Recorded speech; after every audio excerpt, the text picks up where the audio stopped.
അപ്പോൾ ഇത് കൂട് നിർമ്മാണത്തിൻ്റെ അടുത്ത പാർട്ട് വീഡിയോ ആണ് ഇത്. ആദ്യമായിട്ട് 6 അടി വീതി 11 അടി നീളത്തിൽ അളവെടുത്ത് ചരട് വലിച്ചു കെട്ടി 1/2 അടി താഴ്ചയിൽ ബേസ്മെൻറ്റിനുള്ള വാനം തോണ്ടണം. 4 മൂലയിലും ചെറിയ കുഴി കൂടി എടുക്കണം. തൂണിന് വേണ്ടിയിട്ട് 2 ഇഞ്ച് കനത്തിലുള്ള ഇരുമ്പ് പൈപ്പാണ് വേണ്ടത്. മേൽക്കൂരയ്ക്ക് സ്ലോപ്പ് കിട്ടാനായിട്ട് 2 തൂൺ 6.5 അടി നീളത്തിലും ബാക്കി 2 7.5 നീളത്തിലും മുറിക്കുക.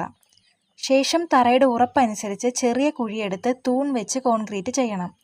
ഇങ്ങനെ ചെയ്യുമ്പോൾ പൈപ്പിന് മുകളിൽ റൗണ്ട് ഇരുമ്പ് പ്ലേറ്റ് വെച്ച് വെൽഡിംഗ് ചെയ്ത് പിടിപ്പിക്കേണ്ടതാണ്, അല്ലെങ്കിൽ അതിലൂടെ വെള്ളം ഇറങ്ങിയിട്ട് തുരുമ്പെടുക്കാൻ ചാൻസ് ഉണ്ട്. ശേഷം ചരട് വലിച്ചു കെട്ടിയ ശേഷം കട്ട കെട്ടാം. 2 വരി കട്ട മതിയാകും കേട്ടോ. ഞങ്ങളിവിടെ 1.5 അടി നീളവും 4 ഇഞ്ച് കനവുമുള്ള കട്ടയാണ് എടുത്തത്. ഇത്രയും ചെയ്ത ശേഷം 1 ഇഞ്ച് വീതിയും 3 ഇഞ്ച് നീളവും വരുന്ന ടൈപ്പ് സ്ക്വയർ പൈപ്പാണ് മേൽക്കൂരയ്ക്ക് വേണ്ടത്. അത് 4 തൂണിനെയും ബന്ധിപ്പിച്ച് വെൽഡ് ചെയ്ത് പിടിപ്പിക്കണം. ആസ്ബറ്റോസ് ഷീറ്റ് ആയതിനാൽ നമുക്ക് വേറെ താങ്ങൊന്നും വേണ്ട കേട്ടോ, കാരണം നമ്മൾ 6 അടി വീതി മാത്രമല്ലേ എടുത്തിട്ടുള്ളൂ. ഇത്രയും ചെയ്താൽ തന്നെ മുകളിൽ ഷീറ്റ് ഇടാൻ പറ്റുന്ന രീതിയിലാകും.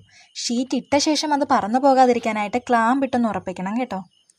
തറ ചെത്തി നിരപ്പാക്കി കുറച്ച് മണ്ണിട്ട് 1 വരി കട്ട മാത്രം പുറത്ത് കാണുന്ന രീതിയിൽ പൊക്കി നന്നായി മണ്ണടിച്ചുറപ്പിക്കണേ. കോൺക്രീറ്റ് ഇടേണ്ട ആവശ്യം വരുന്നില്ല. നമ്മുടെ കൂടിൻ്റെ തറയുടെ പണി ബാക്കിയുണ്ട്, അത് ഉടനെ ചെയ്യുന്നതാണ്. എന്തെങ്കിലും സംശയം ഉണ്ടെങ്കിൽ കമൻ്റ് ഇട്ടാൽ കൃത്യമായിട്ട് പറഞ്ഞു തരാം. നിർമ്മാണ വേളയിൽ വീഡിയോ എടുക്കാനായിട്ട് കഴിഞ്ഞിട്ടില്ല. അടുത്ത വീഡിയോയിൽ സൈഡ് നെറ്റ് അടിച്ചു മറയ്ക്കുന്നതും വാതിലിൻ്റെ പണിയും കൂടി കഴിഞ്ഞാൽ കൂടിൻ്റെ പണി ഏകദേശം തീരും. അത് അടുത്ത വീഡിയോയിലായിട്ട് ഇടാമേ. അവസാനം ഓരോന്നിൻ്റെയും വിലയും ചിലവാകുന്ന ആകെ തുകയും പറയാട്ടോ.